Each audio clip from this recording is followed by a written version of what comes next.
Getting some outdoor fun is one of the best things your family can do, especially this time of year, and especially for physical and mental health.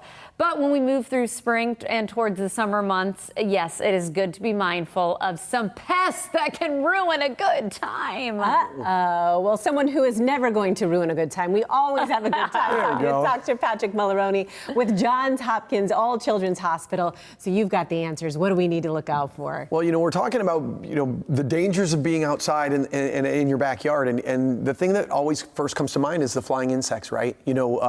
Mosquitoes landing on you, a mosquito bite can cause pretty big problems for a child because those welts hurt. You look down, you have a mosquito biting you. That's not the worst of it. For the next 3 or 4 days, you're going to heal. And luckily here in the Tampa Bay area, we don't have a lot of infections that you can get from mosquito bites.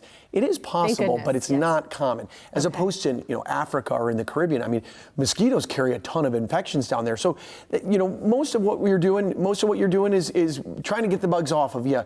The second thing that I think about is the other flying insects are those flying midges. We call them see-ums. Okay. Right? And it's dusk and you're outside and you can't see anything, but all of a sudden you recognize you're being bit all over the place. So, those two things can spoil a good time in the backyard for sure. Okay, gosh, my husband gets so angry. Right, I know, they're so annoying. Remember, we went through Zika together with our pregnancies, that's right. Zika days. Yes. That's right. So those were mosquito-borne illness, but that's not around, thank goodness. How do we protect ourselves against these? Well, I mean, you got 3 options, right? The first one is to not be outside, which we don't want to do because it's like 70 or 80 outside, and that's what you want to do. You want to be outside. So if you know you're going to be outside at dusk, make sure you have long sleeve, shirts and pants for your kids. So cover the skin. If they can't land on the skin, they're not going to bite the skin.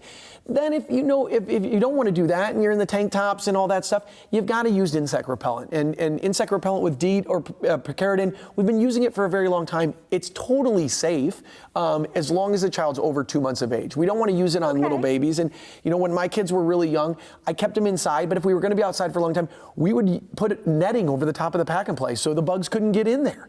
So we've done those things as well. So you got to watch out for those little ones. Okay, I'm gonna go and add a question real quick because I'm curious. Is it true that certain blood types can get bit more? Like my husband swears by that. Is this true or not? I'm not sure that it's the blood type, but certain people are more attractive to the mosquitoes. So we don't know necessarily that it's one blood type or another. Okay. I can't speak on that, but what I can tell you is there is definitely one of us of the 3 that's going to get bit more often. That's for true. Sure. Okay. You know what's funny? My daughter is A, I'm O. They say, you're going to get bit more often. Yes, that's Walter. But she's the one who gets it. So that's an O. Yes, so that's true. Okay, so what other backyard pests do we need to worry about? So the other one that we have down here in the South is red ants. And red ants, I grew up in Detroit.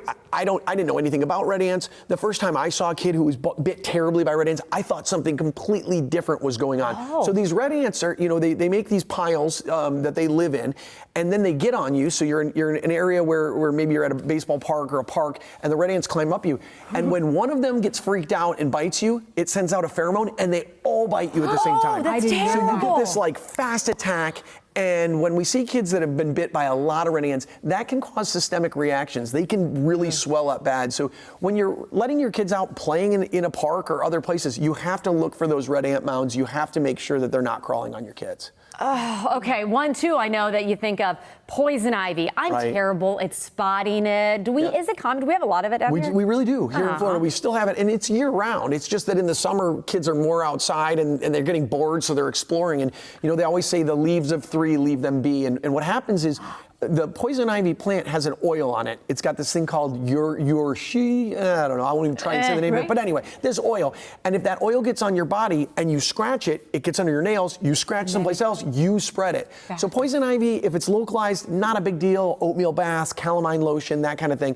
But it can become really widespread, and then you'd need to put the child on steroids or treat that. You know why I love this? Because you're teaching us how to protect ourselves, how to protect the kids, and then they can get away from their screen time and go outdoors. Yes, cheers to that. Yes, for sure. Thank you so much. We appreciate talking with you. Thank you, guys.